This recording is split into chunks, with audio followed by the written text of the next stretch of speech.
At the Capitol, the State House took the next step in allowing the PIAA to split public and private schools when it comes to state athletic championships.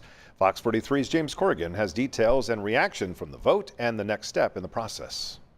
The debate over dividing public and private schools for PIAA state championships has divided the athletic community across the Commonwealth.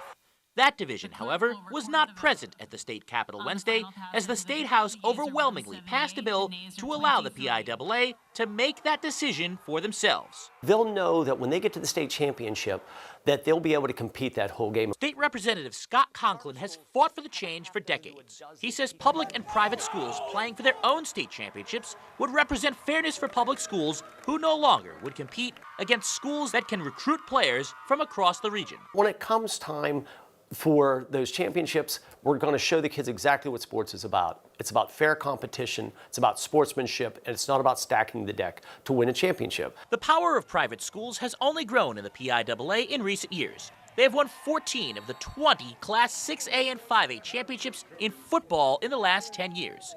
In basketball, 8 of the 12 boys and girls champions from this year were private.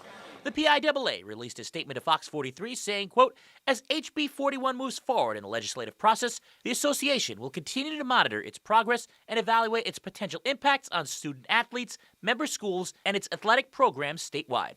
Conklin says he's hopeful that the grassroots effort from schools across Pennsylvania can convince the PIAA to make a change he says embodies the spirit of athletic competition. It's about sportsmanship, it's about competition, and it teaches life lessons that if you work hard, you can succeed. Now, the state Senate has its own version of the bill that will have to be worked out with the House version. But after today, there is little doubt that there is significant momentum to make sure that public schools like Harrisburg High School are competing for state championships on a level playing field.